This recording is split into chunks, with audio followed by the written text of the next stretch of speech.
आप देख रहे हैं एक नई जिंदगी।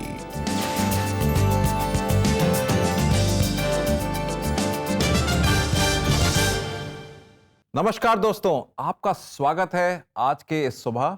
हम उम्मीद करते हैं कि आज के कार्यक्रम के लिए आप तैयार होंगे। जी, a very good morning friends to all of you and welcome to एक नई जिंदगी। दोस्तों, आज हम लेकर आए हैं आपके लिए हमारा एक नई जिंदगी का रीजनल फोकस एपिसोड और आज हम फोकस कर रहे हैं नॉर्थ ईस्ट की तरफ। जी हाँ, हमारे नॉर्थ ईस्टर्न रीजन की तरफ। और साथ ही दोस्तों, आज हमारी जो एडिक्शंस की जो सीरीज़ है इसे हम कंटिन्यू कर रहे हैं और हम बात कर रहे हैं कि जीवन में जब हम सबसे अंधकार भरे समय से गुजरते हैं तब हम जीवन में आशा कैसे बनाए रख सकते हैं। Rebecca, I think today's episode will be very interesting. खास तौर से जब अंधकार के समय में कैसे हम आशा को प्राप्त करें। मगर उससे भी ज़्यादा इंटरेस्टिंग चीज़ है कि आज हम एक रीजन के बारे में बात करेंगे, नॉर्थ ईस्ट इंडिया के बारे में। बहुत सारे लोग मे बी पूर्णता से नॉर्थ ईस्ट इंडिया के बारे में जानते नहीं हैं। जी, तो आप कुछ चीज़ें शेयर कर रही थी मेरे से कि आपके पास कुछ फैक्ट्स हैं नॉर्थ ईस्ट के बारे में, तो कुछ बताएंगे आप? जी, in fact I was trying to read up about the north eastern region और हमने जाना कि कैसे इनमें 7 स्टेट्स हैं। जी। It's made up of 7 states और इन्हें 7 सिस्टर्स के नाम से जाना जाता सेवन है। सिस्टर्स। जी, एंड मिजोरम, त्रिपुरा और Um, आप भी कुछ ऐड कर दीजिए। मणिपुर, जी, मेघालय, जी, नागालैंड, जी, असम, अरुणाचल। वाओ। दोस्तों, 7 स्टेट्स हैं, उनको 7 बहनों करके बोला जाता है and it's a beautiful place. जी दोस्तों, हमारे जो नॉर्थ ईस्टर्न रीजन है इस पर परमेश्वर की बहुत आशीषें हों और आज हम खास नॉर्थ ईस्ट रीजन के लिए प्रार्थना भी करेंगे। दोस्तों, आज एडिक्शन सीरीज में हम बात कर रहे हैं कि जीवन में जब हम बहुत अंधकार भरे समय से गुजरते हैं तब हम कैसे आशा बनाए रखते हैं। Manav, is it really possible to be hopeful? I think it's very much possible. अगर हम अपने अंदर अपने ऊपर डिपेंड करें होपफुलनेस लाने के लिए, वो इम्पॉसिबल है। जी, मगर प्रभु के पास जाएं तो इट्स वेरी मच होपफुल। साम 23 वर्स 4 में बोलता है जी, कि even though I walk through the valley of shadow of death, I will fear no evil because your rod and staff comfort me and I find peace through that. Yes, इसमें 2 चीज़ें हैं कि मैं अकेला नहीं हूँ उस अंधकार में, और जब प्रभु का साथ मेरे साथ है तो मेरे को शांति मिलती है। I think that is enough for us to find peace even though we don't know what's happening. Future के बारे में नहीं पता है, आज के बारे में नहीं। यानी कि अगर प्रभु हमारे साथ है, जो जगत की ज्योति है, तो हमारे अंधकार में भी ज्योति आती है। Very true. यस। तो आइए दोस्तों, आगे बढ़ते हैं और आज की सच्ची कहानी में हम नॉर्थ ईस्टर्न रीजन के नागालैंड के दीमापुर के रहने वाले गायसन से मुलाकात करेंगे। गायसन बहुत सारे नौजवानों की तरह शराब, सिगरेट और ड्रग एडिक्शन में बहुत बुरी तरह से फंस गए थे। इन्होंने अपने जीवन को अंत करना भी चाहा, लेकिन परमेश्वर की इनके लिए कुछ अलग ही योजनाएं थी। आइए हम गायसन से सुने कि अपने जीवन के अंधकार भरे समय में इन्होंने कैसे आशा पाई। और ये सच्ची कहानी आपके लिए दीमापुर, नागालैंड से ला रही हैं हमारी एक नई जिंदगी प्रोड्यूसर रुजाइरू गांगमाई। 12वीं क्लास पास करने के बाद मैं शिलोंग चला गया और मैं वहाँ पर पढ़ाई कर रहा था, जिसके बाद मैं नशे की आदतों में डूब गया। मैं हर दिन शराब पीता था, फिर मैं ड्रग्स लेने लगा और मैं धूम्रपान भी करता था। मैं ये सब कुछ करता था और इन सब गलत चीजों में पढ़ने की वजह से मेरी पढ़ाई पर भी बुरा असर पड़ा। साथ ही मुझे कई सारी बीमारियां हो गईं, मेरे लिवर में परेशानी थी और फिर मुझे पीलिया हो गया। मुझे अस्पताल में भर्ती कराया गया, पर तब भी इन सब चीजों को छोड़ने की बजाय मैं वही सब दोबारा करता रहा। मेरे परिवार में सभी लोगों को पता था कि मुझे इन सभी चीजों की लत है और वो बहुत कोशिश करते थे मुझे इनसे दूर रखने की, लेकिन मुझे उनकी बातों से कोई फर्क नहीं पड़ता था। मैं बस वही करता था जो मैं चाहता था। ये बात है साल 2016 की।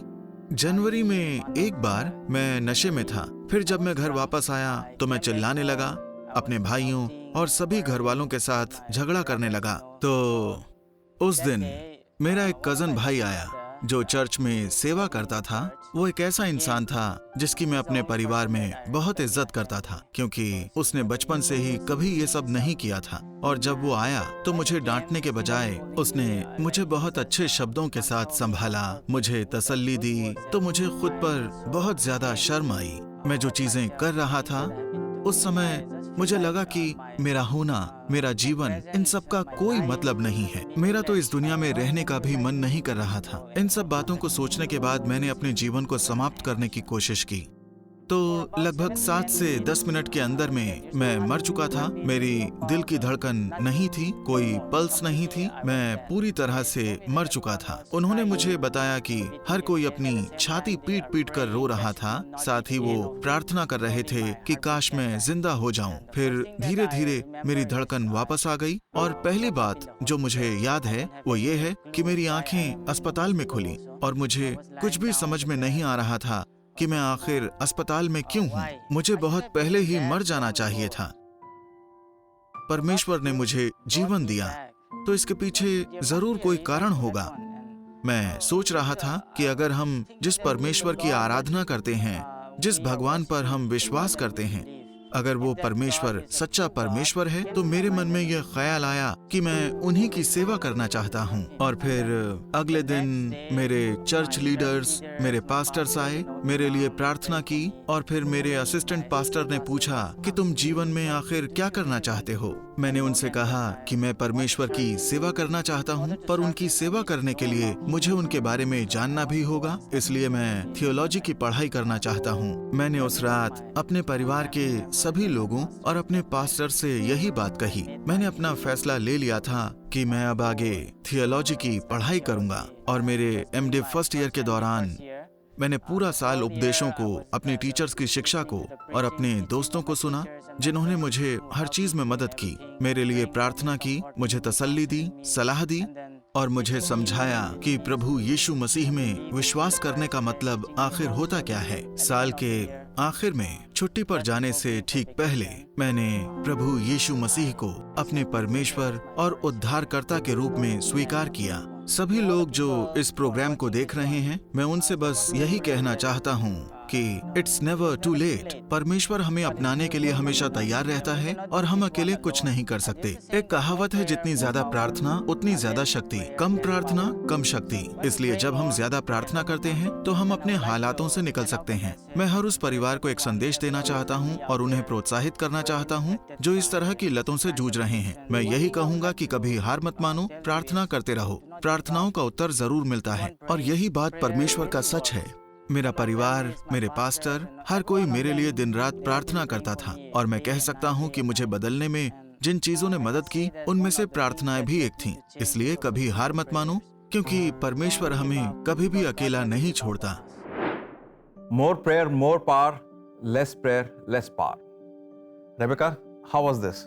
That was beautiful. बहुत ही अच्छी कहानी है गायसन की। Thank you Gyson for sharing your story with us. और आपने हमें बताया कि हमें गिव अप नहीं करना है, क्योंकि अगर परमेश्वर हमारे साथ हैं तो हमेशा हमारे जीवन में आशा बनी रहती है। जी हाँ दोस्तों, it was a very powerful reminder for each one of us कि प्रार्थनाओं में हम बल प्राप्त करते हैं और प्रार्थना ही वो एक छोटे से दिए की तरह एक रोशनी लाती है अंधकार में। प्रिय दोस्तों, आज हम बात कर रहे हैं अंधकार में हम कैसे आशा को देख सकते हैं, कैसे आशा की तरफ चल सकते हैं, कैसे आशा प्राप्त कर सकते हैं। हमारे बच्चे अभी थोड़े बड़े हो गए हैं। मुझे याद है कि छोटे छोटे थे जब, तो रात को कोई ड्रीम देखा उन्होंने, या डर गए या बिजली कड़क गई, तो एकदम से अपने कमरे से उठकर हमारी तरफ भागकर आते थे वो, क्योंकि हर पूरा घर अंधेरा में रहता था। तो उन्हें मालूम था कि मम्मी पापा जहाँ पर हैं वहाँ पे जाके हमें कंफर्ट मिलेगा, आराम मिलेगी, प्रोटेक्शन मिलेगा। प्रिय दोस्तों, आज भी हो सकता है कि मैं और आप कुछ ऐसी सीजन में हो लाइफ में, या कुछ ऐसी सिचुएशन में हो लाइफ में कि अंधकार चारों तरफ है। हमें पता नहीं है आने वाले कल में क्या हो रहा है। आज का भी जो चल रहा है वो पता नहीं है कि कब खत्म होगा। पीछे वाला कल जो गया हुआ है वो भी आज आके हमें सताता है। एक तरीके से दिखता तो सब कुछ है, मगर तब भी अदृश्य होता है, अंधकार होता है। ऐसे में हम कैसे आशा प्राप्त करें? आइए देखें प्रभु का वचन क्या बोलता है इसके बारे में। कुलुस्सियों 1:16-17 में इस प्रकार वचन में लिखा है, क्योंकि उन्हीं में सब कुछ रचाया गया है, स्वर्गीय स्थानों में तथा पृथ्वी पर, देखी तथा अनदेखी, सिंहासन तथा प्रभुताएं, राजा तथा अधिकारी, सभी कुछ उन्हीं के द्वारा तथा उन्हीं के लिए बनाया गया है। वो सारी सृष्टि में प्रथम है और सारी सृष्टि में उनमें सिर रहती है। प्रिय दोस्तों, कुलुसियों में पौलुस हमें बता रहा है प्रभु यीशु मसीह के बारे में। प्रभु यीशु मसीह हर एक किस्म की प्रिंसिपैलिटीज, पावर्स और किंगडम्स उनसे परे हैं, उनसे ऊपर हैं, उन्हें कंट्रोल करते हैं। और जो पूरी सृष्टि है उसकी बागडोर उनके हाथ में है। और जो चीजें इधर उधर हमें लगता है टॉपल हो रही हैं, वो एक्चुअली टॉपल नहीं है, वो स्थिर है प्रभु यीशु मसीह में। और अगर पूरी दुनिया, पूरी सृष्टि प्रभु यीशु मसीह में स्थिर है, तो मेरा और आपका जीवन भी प्रभु यीशु मसीह में स्थिर है। जिस तरीके से हमारे बच्चे अंधकार में जब डर जाते थे, डर कर वो सिर्फ पापा मम्मी के पास आते थे, उन्हें मालूम था सिक्योरिटी है, प्रोटेक्शन है, कंफर्ट है, क्योंकि उन्हें मालूम था स्थिरता है माँ बाप के पास। तो मेरे प्रिय दोस्तों, आज अगर हम कुछ ऐसी सिचुएशन में फंसे हुए हैं, तो उन छोटे बच्चों की तरह प्रभु के पास जाएं, बेझिझक होकर, without being embarrassed, without feeling guilty, क्योंकि वो प्रेमी प्रभु हमें बुलाता है, और उन्हीं के पास जाए जो हमें स्थिर रख सकता है। और मैं आपको आज एक चीज बताना चाहूंगा, वो आप कैसे कर सकते हैं? प्रार्थनाओं के द्वारा। मैं आपसे रिक्वेस्ट करूंगा कि आज इस प्रोग्राम को देखने के बाद आपके साथ किसी भी किस्म का सिचुएशन है जो आपको अंधकार में रख रहा है, आप उसको प्रभु के सामने लाएं। इस प्रोग्राम के बाद आप प्रभु से प्रार्थना करें और प्रभु से कहें कि प्रभु अपनी ज्योति, अपनी उपस्थिति मेरे जीवन में दिखाओ और मुझे स्थिर रखो। और मैं उम्मीद करता हूं, मैं वाकई में उम्मीद रखता हूं कि आप वो स्थिरता और प्रभु की आशा इस अंधकार के सीजन में भी प्राप्त करेंगे। आमीन दोस्तों, यही हमारी प्रार्थना है आप सबके लिए दोस्तों। और प्रार्थना में हम आपकी सहायता करना चाहेंगे तो एक नई जिंदगी प्रेयर लाइन नंबर 99 10 40 10 10 पर हमें आपके संपर्क का इंतज़ार होगा। आप हमें कॉल कर सकते हैं, व्हाट्सएप मैसेज कर सकते हैं, एंड बहुत खुशी होगी आपके साथ मिलकर आपके लिए प्रार्थना करने में। साथ ही दोस्तों, अगर आप काउंसलिंग चाहते हैं तो इसके लिए भी आप हमसे संपर्क करें और आप हमारी वेबसाइट को विजिट करें। हमारा एड्रेस है cbnindia.org/cbn स्पेशल ऑफर्स। यहाँ जाकर आप फ्री काउंसलिंग स्लॉट बुक कर सकते हैं। हम इच्छुक हैं आपके कॉल के लिए, ताकि हम आपके लिए प्रार्थना कर सकें, और काउंसलिंग के लिए भी, ताकि हम आपके साथ प्रभु के वचन को शेयर करें जो आपको इस समय में आपके लिए आशा का एक कारण बने, आशा का एक दिया बने। समय एक छोटे से ब्रेक का। We'll be right back, don't go anywhere.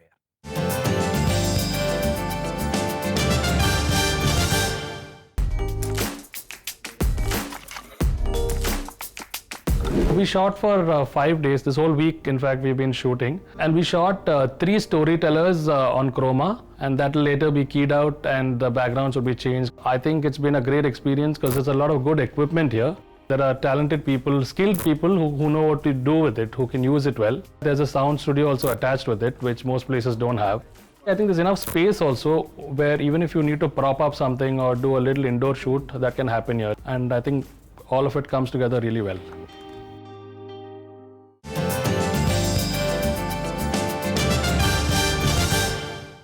दोस्तों, वेलकम बैक। आज एक नई जिंदगी में हम बात कर रहे हैं अंधकार में कैसे हम आशा को प्राप्त कर सकें। और आज का जो एपिसोड है वो एक रीजनल एपिसोड भी है। हम फोकस कर रहे हैं नॉर्थ ईस्टर्न रीजन पर भी। तो उम्मीद है कि आज के एपिसोड से आपको काफ़ी सारी चीज़ों के बारे में इंकरेजमेंट मिल रहा होगा। जी बिल्कुल दोस्तों, हमारी यही कोशिश है कि एक नई ज़िंदगी प्रोग्राम से आप सब उम्मीद पाएँ, इंकरेजमेंट पाएँ, आशीष पाएँ। आइए आगे बढ़ते हैं। एक और सच्ची कहानी हम आपके लिए लेकर आए हैं और मुलाकात करते हैं मार्क से, जो कालिम्पोंग से हैं। अपनी माँ के देहांत से इनके जीवन में अकेलापन आ गया था और ये अकेलापन इन्हें एडिक्शंस की ओर खींच ले गया। इनके जीवन में कोई उम्मीद नहीं बची थी, लेकिन इस समय में परमेश्वर ने इनके जीवन में काम किया और इनके जीवन में, इनके परिवार में उम्मीद आई। आइए दोस्तों, आज हम मार्क से मुलाकात करें और इनके जीवन की बहुत ही खूबसूरत सच्ची कहानी हम देखें, जो आपके लिए खास हमारी एक नई जिंदगी प्रोड्यूसर असेनला लेकर आई हैं। मुझे फ्लाइट अटेंडेंट के रूप में नौकरी मिली। मैं बहुत खुश था। तो उसके बाद मैं घर वापस छुट्टी के लिए आया, तभी मेरी माँ की अचानक मृत्यु हो गई। मैं पूरी तरह से टूट चुका था। मुझे नहीं पता था कि मुझे क्या करना है। अब शराब मेरी दोस्त बन गई। ये एकमात्र रास्ता बचा था जिससे मैं बच सकता था, क्योंकि इस दौरान मैं अपनी माँ के बारे में ही सोचता रहता था। मैं अपने मन की बात नहीं कह पाता था, ना ही मैं किसी को कुछ बता पाता था। अपनी ड्यूटी पर मैं शराब पीकर चला गया और मैं पकड़ा गया और ऐसा हुआ कि मुझे सस्पेंड कर दिया गया। उसके बाद फिर से मैंने वही काम शुरू कर दिया और फिर उसी बात को दोहराया। तो ये दूसरी बार था जब मैं अपनी ड्यूटी टाइम के दौरान शराब के साथ पकड़ा गया था और मुझे अपनी नौकरी छोड़नी पड़ी। जब मैंने अपनी नौकरी खो दी तो मैं कलिम्पोंग वापस आ गया। शराब ने मेरी कोई मदद नहीं की, इसलिए मैं ड्रग लेने लग गया। मैं धीरे धीरे एक नशेड़ी जैसा दिखने लगा था, क्योंकि मैंने खुद को भी भीख मांगते, धोखा देते और अपनी ज़रूरतों को पूरा करने के लिए बहाने बनाते हुए पाया। मुझे एहसास नहीं था कि मैं क्या कर रहा था। मैं अपने परिवार को कितनी परेशानियां दे रहा था, विशेष रूप से मेरे भाइयों को। तो उसी समय के दौरान मेरा एक्सीडेंट हुआ जब मैं नशे में था। मैंने कुछ गोलियां और ड्रग्स ली हुई थी, लेकिन दुर्घटना के बाद भी मैंने शराब पीनी नहीं छोड़ी, ड्रग्स लेना शुरू कर दिया। तो ये वही समय था जब मैंने सीमा पार कर ली थी, क्योंकि उन्होंने मुझे बहुत सारे मौके दिए थे। परमेश्वर ने मुझे एक मौका दिया, मुझे अपना जीवन वापस मिल गया। लेकिन मुझे उस समय इस बात का एहसास नहीं हुआ। तो मेरे परिवार ने सोचा कि अब बहुत हो गया, बस। तब उन्होंने मुझे नशा मुक्ति केंद्र में डाल दिया। मैं बहुत गुस्से में था। मैं पूरी तरह से अपने भाइयों और अपने परिवार के खिलाफ था। मैं उनकी एक भी बात नहीं मानना चाहता था। वो मुझे दुश्मन जैसे दिखते थे जो मेरा विरोध कर रहे थे। मैं उन्हें कोस रहा था। मैं बस इंतजार कर रहा था कि एक समय ऐसा आएगा जब मैं दिखाऊंगा कि मैं क्या चीज हूँ। नशा मुक्ति केंद्र में जाने के बाद ये मेरे लिए बहुत मुश्किल है, क्योंकि मैं खुद को नशे का आदी या शराबी नहीं मानता था। इसलिए उसी स्थान पर रहना जहाँ नशे की लत के शिकार लोग रहते थे मेरे लिए बहुत कठिन था। बहुत शर्मनाक था कि मैं अपने घर के ठीक नीचे पुनर्वसन केंद्र में हूँ, जहाँ हर कोई जानता है कि ये मुझ पर बहुत बुरा असर डाल रहा था। लेकिन वहाँ मुझे जगह और समय मिला इस बारे में सोचने के लिए। ये सबसे बड़ी बात है। और यहीं से मुझे धीरे धीरे ये एहसास हुआ कि शायद परमेश्वर ने मुझे किसी उद्देश्य के लिए बनाया है। चीजें बदलने लगी। हमारे पास पढ़ने लिखने जैसी कक्षाएं हैं और लेखन कक्षा के दौरान मुझे ये कहानी मिली, जो कहानी उड़ाऊ पुत्र के बारे में है। मुझे याद है कहाँ से मैं इस कहानी को जान पाया। ये बाइबल में थी, जहाँ एक उड़ाऊ पुत्र अपनी संपत्ति का पैसा लेता है। उड़ाऊ पुत्र की कहानी में उसने सब कुछ खो दिया था। इस बात ने मुझे झकझोरना शुरू कर दिया। जैसा आप जानते हैं मैंने अपने परिवार के साथ क्या किया है। मैंने उन्हें कितनी समस्याएं और परेशानियां दी हैं। 4 महीने के बाद मैं बाहर आया। आप जानते हैं रिकवरी बहुत मुश्किल है, इसलिए समाज का भी अलग अलग दृष्टिकोण होता है। मेरे साथ भी यही बात हुई। नशा मुक्ति केंद्र एक ऐसी जगह है जहां नशेड़ियों और ऐसे लोगों को रखा जाता है जिनकी समाज में जरूरत नहीं होती। लोग आप पर विश्वास नहीं करेंगे। लोग बस इस बात का इंतजार करते हैं कि आप फिर से उसी नशे की लत की प्रक्रिया में वापस चले जाएं। ऐसे लोग थे जो सिर्फ मुझ पर कमेंट्स कर रहे थे, मुझे एक अलग तरीके से देख रहे थे। जिस तरह मेरे परिवार ने मेरा स्वागत किया और मुझ में नई आशा जगाई, उससे मुझे आगे बढ़ने के लिए और अधिक शक्ति मिली। मैं बहुत खुश हूँ कि मुझे नशा मुक्ति केंद्र में रहने का मौका मिला। इसने मेरी जिंदगी बदल दी। ये मेरे जीवन को बदल रहा है। इसलिए ये परमेश्वर की मर्जी थी कि मैं नशा मुक्ति केंद्र में जाकर रहूं। मैंने लगभग अपना पूरा जीवन खो दिया था। परमेश्वर ने मुझे एक मौका दिया। इसलिए मुझे लगता है कि वहाँ जाने का उद्देश्य, जिसके लिए परमेश्वर ने मुझे जीवित रखा और दूसरा मौका दिया, वो लोगों की मदद करना था और उनके लिए चीजें बेहतर करना। तो ये एक बात है जिसके बारे में मैं खुश हूँ और ये मुझे आगे बढ़ने के लिए प्रेरित करती है। मैं दूसरों को उनका जीवन बदलते हुए देखकर खुश होता हूँ, सामान्य जीवन की तरह, और वो फिर से ठीक रास्ते पर लौट आते हैं तो इससे मुझे खुशी होती है। दोस्तों, देखा मार्क की जिंदगी में क्या विजय उन्हें प्राप्त करी प्रभु में रहकर। प्रभु ने उन्हें ना लज्जित होने दिया, ना उन्हें अकेला छोड़ा।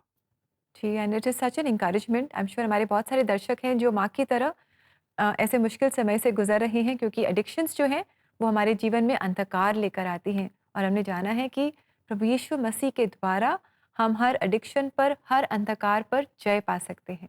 दोस्तों, ऐसे ही रीजनल कंटेंट से आशीष पाने के लिए आप ज़रूर CPN इंडिया यूट्यूब चैनल को विज़िट करें। वहाँ पर आप अलग अलग सच्ची कहानियाँ देख सकते हैं, गीत सुन सकते हैं और परमेश्वर के वचन से संदेश सुन सकते हैं और आशीष पा सकते हैं। दोस्तों, अब समय होगा कि एक छोटा सा ब्रेक लें और ब्रेक के बाद जब हम लौटेंगे तो हम प्रार्थना करेंगे और खास तौर से आज हम प्रार्थना करेंगे कि अंधकार में कैसे हम एक ज्योति को देख सकें जो कि हमारे लिए आशा बन के आए। So don't go anywhere, we will be right back.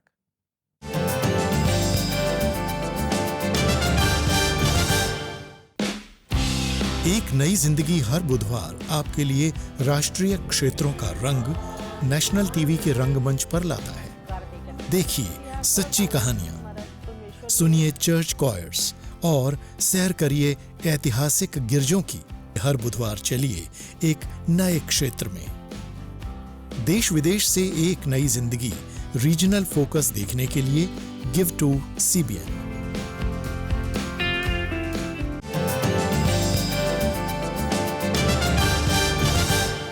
Welcome back दोस्तों। आज एक नई जिंदगी प्रोग्राम में हम आपके लिए लेकर आए हैं हमारा रीजनल फोकस एपिसोड, और आज हम फोकस कर रहे हैं नॉर्थ ईस्टर्न रीजन पर।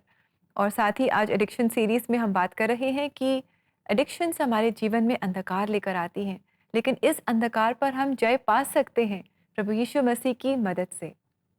प्रिय दोस्तों, जैसे आज का हमारा इस एपिसोड का टॉपिक है अंधकार में कैसे हम आशा को प्राप्त करें, कैसे हम आशा को जानें।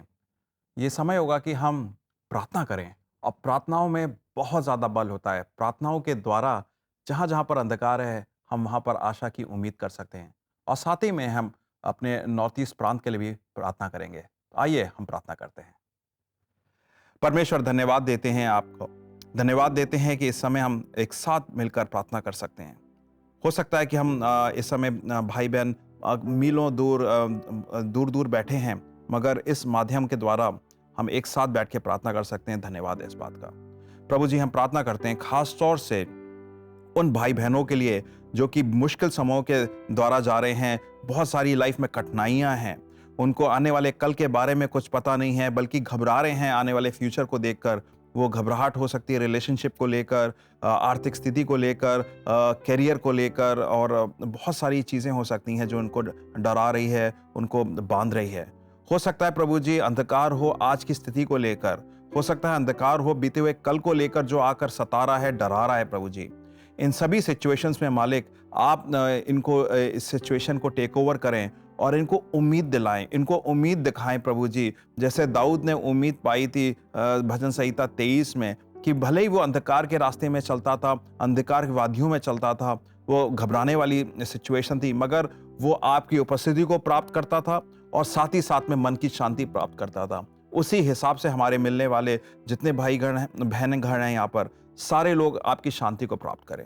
प्रार्थना करते हैं प्रभु जी अपने नॉर्थ ईस्ट रीजन के लिए। नॉर्थ ईस्ट में हम शांति की बहाली के लिए प्रार्थना करते हैं, आर्थिक उन्नति के लिए प्रार्थना करते हैं प्रभु जी। वहाँ के अगर अलग अलग सिचुएशंस वहाँ पर जो चल रही हैं, पॉलिटिकल सिचुएशंस या आर्थिक स्थितियाँ हैं, उस सब को ऊपर हम प्रार्थना करते हैं कि प्रभु जी आपकी उपस्थिति बनी रहे और वहाँ पर एक शांति बनी।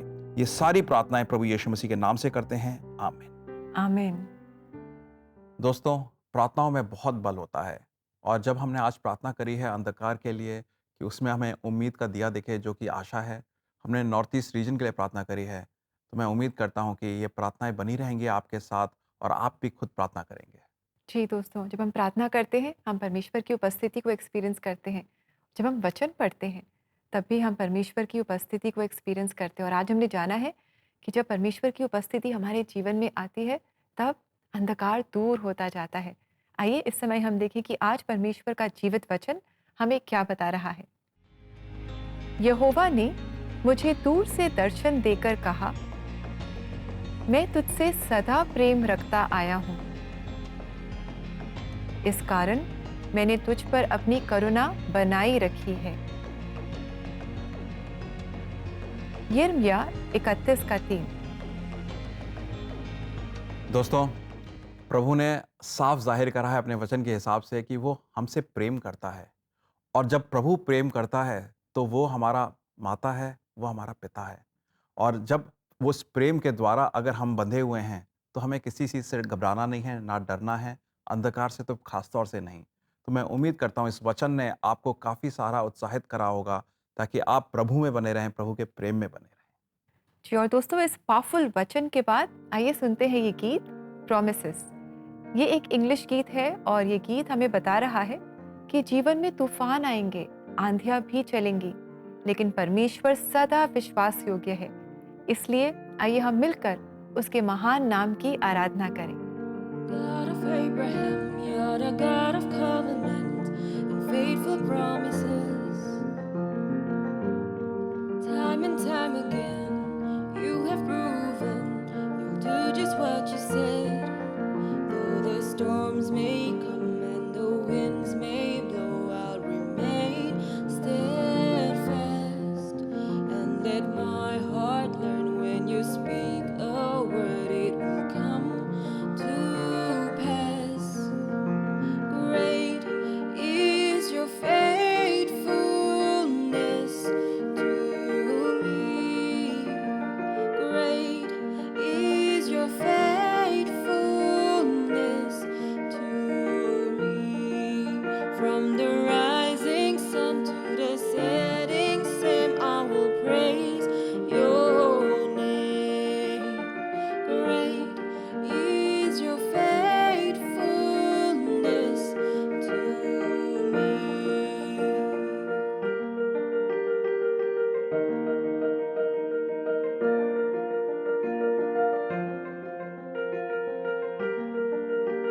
age to age, though the earth may pass away, the words remain the same.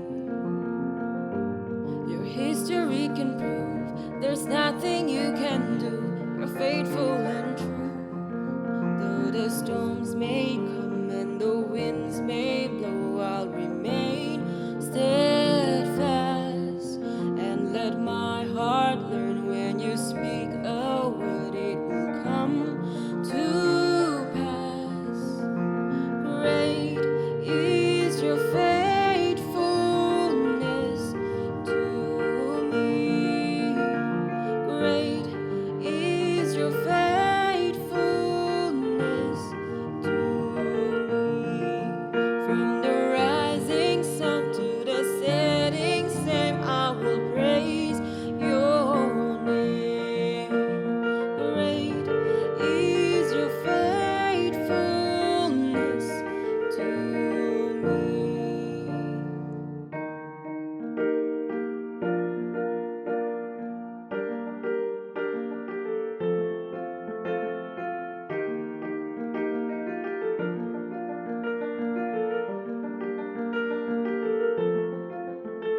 I put my faith in Jesus, my anchor to the ground, my hope and firm foundation.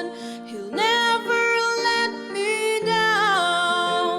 I put my faith in Jesus, my anchor to the ground, my hope and firm foundation. He'll never let me down.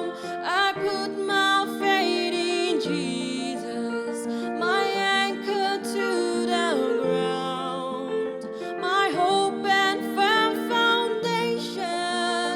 He'll never let me down. He'll never let me down. Thank you so much for this song, बहुत ही मधुर गाना था। जी बिल्कुल। और दोस्तों हमारी यही कोशिश होती है कि हर बुधवार इन रीजनल फोकस एपिसोड्स के द्वारा हम देश विदेश से आपके लिए सच्ची कहानियाँ लेकर के आएँ, गीत लेकर के आएँ, परमेश्वर के वचन से संदेश लेकर के आएँ ताकि आप आशीष पाएँ। और इस काम में हमें सपोर्ट करने के लिए आप ज़रूर हमारी वेबसाइट को विजिट करें। हमारा एड्रेस है cbnindia.org/give-to-cbn। दोस्तों, अब समय है हमारा चलने का। हम आपसे कल फिर मिलेंगे। कल पहचान कौन में एक इंटरेस्टिंग सवाल को लेकर आएंगे। सो कहीं मत जाइएगा, आप जरूर हमें सवेरे यहीं पे मिलिएगा। तब तक के लिए नमस्कार। God bless you friends.